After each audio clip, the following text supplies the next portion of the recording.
हम लोग के समक्ष प्रदर्शित की गई। पहले तो मैं नहीं समझ सका था, लेकिन जब अंत आया तो मैंने देखा, मैंने पाया कि जिस किसी ने भी इस सारे नाटिका का फॉर्मेशन किया था वो काबिले तारीफ है।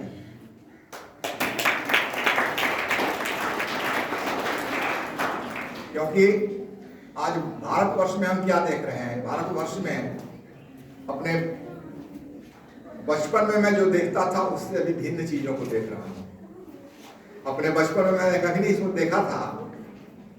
सामान्य, वैसे कुछ कहीं हो जाए अलग बात है, लेकिन सामान्य जगहों पे वो एक संप्रदाय दूसरे संप्रदाय से लड़ता है, एक संप्रदाय दूसरे संप्रदाय के प्रति विद्वेष की भावना प्रदर्शित करता है, ये सामान्यतः नहीं होता था।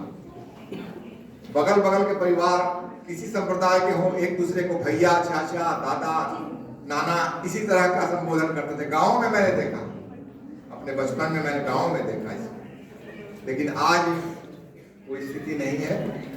ये दुख होता है देख करके, और धीरे धीरे ये विद्वेष बढ़ रहा है, घट नहीं रहा है। उसके बहुत सारे कारण हैं, राजनीतिक कारण भी हैं और बहुत सारे कारण हैं। उसका विश्लेषण करना मेरा उद्देश्य नहीं यहाँ पर है। एक सामयिक चर्चा के अंतर्गत मैंने इस बात को आपके समझ रखा है। तो खैर, मैं उन सबों को जिन्होंने इस लघु नाटिका में भाग लिया और उस भावना को जीवंत किया, उनको बधाई देता हूं, धन्यवाद देता हूं। अभी हमारे जो बीएड और डीएलएड के जो शिक्षुगण हैं, उसमें ज्यादातर यहां से बाहर निकल करके धूप ताप रहे हैं। शायद नहीं, बुलाना नहीं है, सुनिए ना। हाँ, उनके सब नहीं, उनके बुला, उनके जो कर रहे हैं करने दीजिए। हम जो कहना चाह रहे हैं दूसरी बात कहना चाह रहे हैं। बैठिए आप बैठिए, आप बैठिए, आप सुनिए, आप बैठिए, आप सुनिए। आप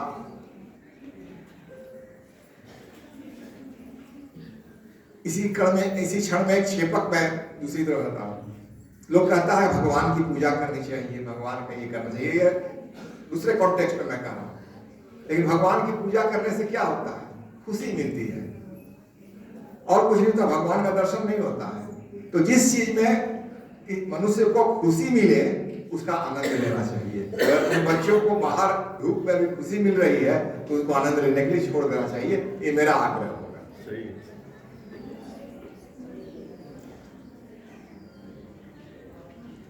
मैं उनके बारे में या उन सबके संदर्भ में ये कहना चाहता था कि सामान्यतः जो यहाँ के शिक्षुगण हैं वे सोचते हैं कि बीएड कॉलेज में हम आए, यहाँ आकर के अपना कुछ क्लासेस हुआ, कुछ यहाँ से बोल गा लिए, और यहाँ तो रोज रोज जो है तो समारोह ही होता रहता है। तो बीएड का मतलब है, बीएड की शिक्षा का मतलब है समारोह होते रहना। ऐसा नहीं है, ऐसा नहीं है। यही बताना मैं चाहता था। अगर कुछ लोग आकर सुन सके तो अच्छी बात होती। समारोह जो कराए जाते हैं वो 2-3 कारणों से कराए जाते हैं। पहला कारण ये है कि मोनोटनी जो आदमी को आ जाती है, एक ही बात को करते करते हर वक्त पढ़ो करते करते उसको दूर करना। क्योंकि अगर मिश्रित भावना रहती है तो हर काम में मन लगता है, अच्छा लगता है, मोटिवेटेड फील करते हैं लोग। इसलिए हम लोग समारोह का आयोजन करते हैं। ये एक कारण है। समारोह हम लोग मनाते हैं, उसका दूसरा कारण, दूसरे कई कारण हैं। दूसरा कारण ये भी है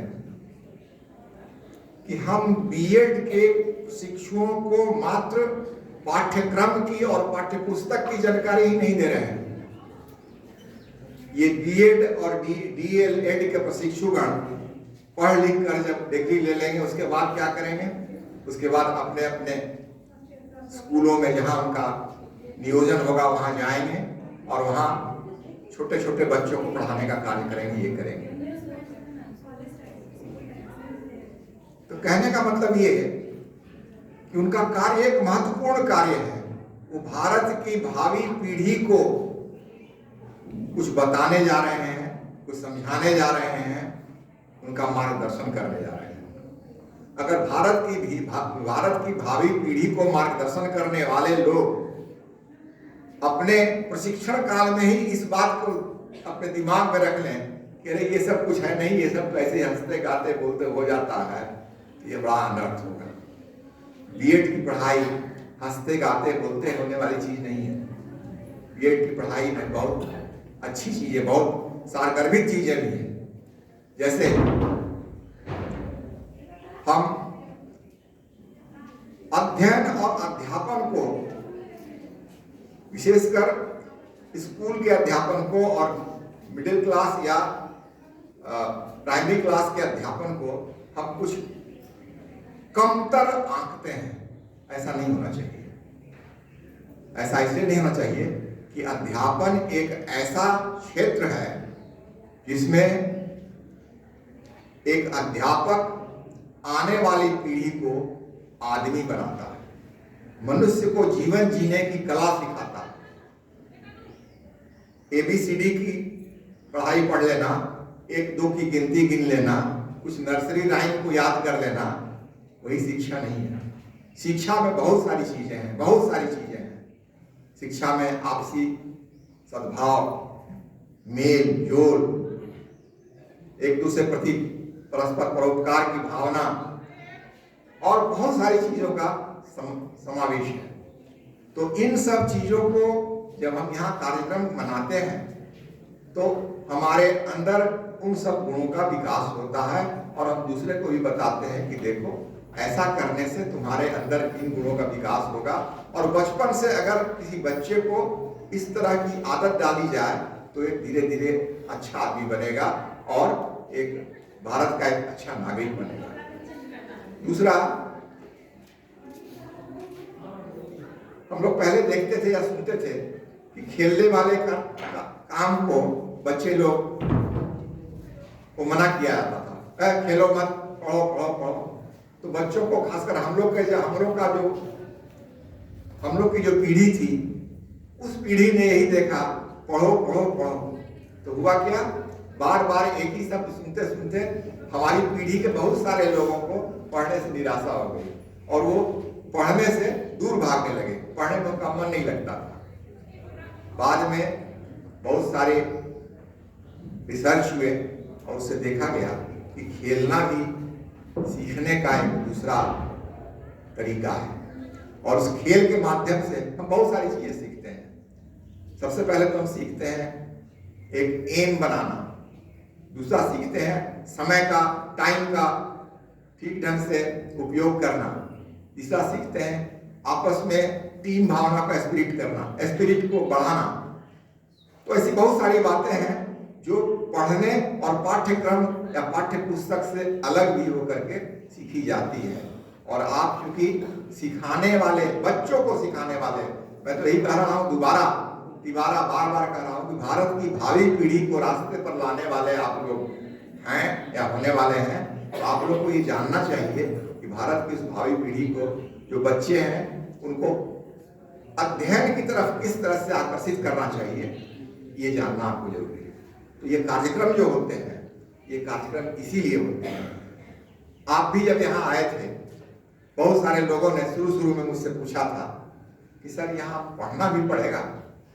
सच्ची बात, ये सच्ची बात, मैं बार बार दोहरा के बोल रहा हूँ, क्योंकि बीएड की शिक्षा सामान्यतः बिहार में एक ऐसी शिक्षा मानी जाती रही है कि एडमिशन ले लिया और फिर दोबारा इम्तिहान का फॉर्म भरने के लिए आए और नकल कर करके पास कर गए, हो गया बीएड, और उसके बाद अपना जा करके अध्यापक का काम करने लगे।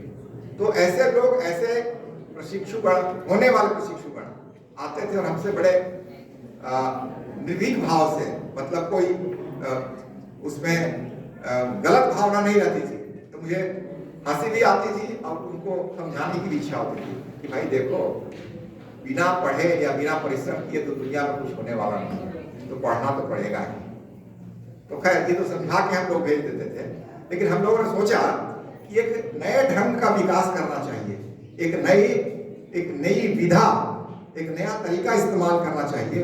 इसमें खुद प्रशिक्षुगण आवे और उनको अच्छा लगे और कहे कि नहीं आज भी जाएंगे हम इस कॉलेज में, आज भी लगता है कुछ अच्छा काम होगा, और इस तरह से प्रतिदिन आवे कॉलेज में और उत्साहित होकर के पाठ्यक्रम का अनुसरण करें, पढ़ें लिखें, और जो पढ़ लिख जाए उसको आगे की पीढ़ी को ट्रांसफर करें, भेजें, दें।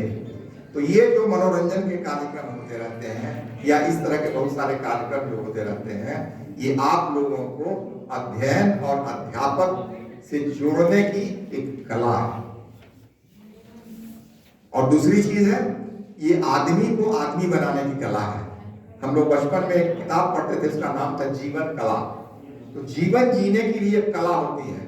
बहुत बड़े बड़े डिग्री वाले लोग भी बहुत बेवकूफी की बात करते हैं, और बहुत बड़े बड़े डिग्री वाले लोग भी ऐसा काम करते हैं, उनका आचरण ऐसा होता है जो कि किसी बहुत लोगों को पसंद नहीं हो सकता है। तो जीवन जीने की भी विधा है, तरीका है, और उस जीवन जीने की कला को सीखना जरूरी है। और इसकी नींव बचपन से ही डाली जाए तो सबसे अच्छा होगा। क्योंकि अगर एक कहावत भी है कि बूढ़ा सूगा पोस नहीं मानता है। अगर बहुत आदमी का उम्र हो जाए, 25 वर्ष हो जाए, तो उसके बाद उसको समझाने से कोई फायदा नहीं है। लेकिन 5 वर्ष के या 4 वर्ष के या नर्सरी टाइम तो पढ़ते हैं छोटे छोटे बच्चे, 3 वर्ष के बच्चे भी आजकल स्कूल में आने लगे हैं। तो बचपन से उन लोगों को जो मैंने अपने घर के बगल में देखा है, एक नर्सरी का स्कूल है। पहले बच्चे आते थे तो रोते हुए आते थे, फिर उसको धीरे धीरे कुछ कार्य करके, समझा करके, कुछ मीठी चीज दे करके और कुछ गाना गीत आदि का प्रलोभन दे करके उसको धीरे धीरे बैठने को सिखाया गया। आज वही बच्चे करीब 2-3-4 माह के बाद मैं देखता हूँ आते हैं, हंसते हुए आते हैं, खेलते खेलते हुए पढ़ते हैं, नर्सरी राइम गाते गाते हुए पढ़ते हैं। और 1 2 का 1 2 3 4 या हम लोग बचपन में पहाड़ा पढ़ते थे, 2 दूना 4 2 तिया 6 2 से 8। जो नहीं पढ़ता था उसको 1 छड़ी मिलती थी, लेकिन वो छड़ी से होने का नहीं है। उसको आत्मसात करने का तरीका है कि उस मन से प्रसन्न भाव से अगर उसको आत्मसात करे तो ज्यादा अच्छा है। तो कहने का मतलब ये कि अध्ययन और अध्यापक एक बहुत बड़ी विधा है, और इस विधा को हम लोग अगर तरह तरह के नए रिसर्च से लाभान्वित नहीं करेंगे तो आगे की पीढ़ी को हम फायदा नहीं पहुंचा सकेंगे। इन्हीं कारणों से हम अपने बीएड के या डीएलएड के पाठ्यक्रम में इन चीजों को भी जोड़ते हैं। ऐसा नहीं है, मैं दोबारा रिपीट करके कह रहा हूँ कि ऐसा नहीं है। ये कार्यक्रम जो है ऐसे ही आप लोग को समय बिताने के लिए, या हम लोग को भी मन नहीं लगता तो ऑफिस छोड़ करके यहाँ आकर के हंसने के लिए, इसके लिए नहीं किया जाता। ये जोड़ने के लिए किया जाता है, वातावरण का निर्माण करने के लिए किया जाता है। और वो वातावरण जब आप धीरे धीरे आपको आदत हो जाएगी इसकी, तो फिर दूसरों को भी आप उसका तरीका बनाने लगेंगे, इसलिए होता है। तो इन शब्दों के साथ मैं अपनी बात को समाप्त करते हुए कहना चाहता हूँ कि आज हम लोगों ने मौलाना बदरुल हक साहब को उनके प्रति श्रद्धांजलि, ये श्रद्धांजलि ही थी। हम लोगों ने जो फूल जो उनको दिया, उस पुष्प का जो ये किया वो श्रद्धांजलि ही है। और निवास रामानुजन साहब के सामने भी हम लोगों ने जो पुष्प रखे वो भी श्रद्धांजलि ही है। ये उन महान आत्माओं को सम्मान देने के लिए किया जाता है। एक छोटी सी बात और जानकारी मैं देना चाहता हूँ। आप लोग में से कुछ लोग लाइब्रेरी गए होंगे या बहुत लोग लाइब्रेरी गए होंगे, वहां आपने ध्यान नहीं दिया होगा, 2 बड़े बड़े चित्र हैं। एक चित्र है एक वो सूट बूट पहने हुए एक आदमी का लगता है जैसे वो अंग्रेज बैठा हुआ, और दूसरा चित्र है वो एक मौलाना सूफी साहब का चित्र है। दोनों चित्र एक ही व्यक्ति के हैं, वो मौलाना बदरुल हक साहब के चित्र है। जब वो बैरिस्टर बनने के लिए लंदन पढ़ने गए थे तो सूट बूट कोट का वो चित्र है। और जब वहां से आकर के जब वो उन्होंने सभी चीजों का त्याग करके समाज सेवा में अपना ये दिया, तब वो दूसरा चित्र है। तो कहने का मतलब ये कि आदमी ये आवरण है, हम अपने परिधान जो है हमारा आवरण है। हम इस परिधान को बदलते हैं, उसी तरह से अपने दिमाग के, अपने मस्तिष्क के, अपनी भावना को बदल सकते हैं। आज जो एक नाटक का छोटी सी लघु नाटिका का जो मंचन हुआ, उसको देख के मैं बहुत अच्छा लगा कि आज जो ये विषाक्त वातावरण है, ये सिर्फ सोचने की बात है, सच्चाई में ऐसा है नहीं। और इसको अच्छा और सही करने का संकल्प लेने की बात है, सही करने का संकल्प लेना चाहिए हमको। हम लोग का आपस में प्रेम भाव सौहार्द बना रहे, इसका भी संकल्प लेना चाहिए। और हर प्रशिक्षु जो यहाँ हैं और आवेंगे भी, उनको भी मैं कहना चाहता हूँ कि आप छोटे छोटे बच्चों के प्रति अपनत्व का भाव अपनाते हुए उनको एक नया अच्छा नागरिक बनने के लिए प्रयास करें। धन्यवाद।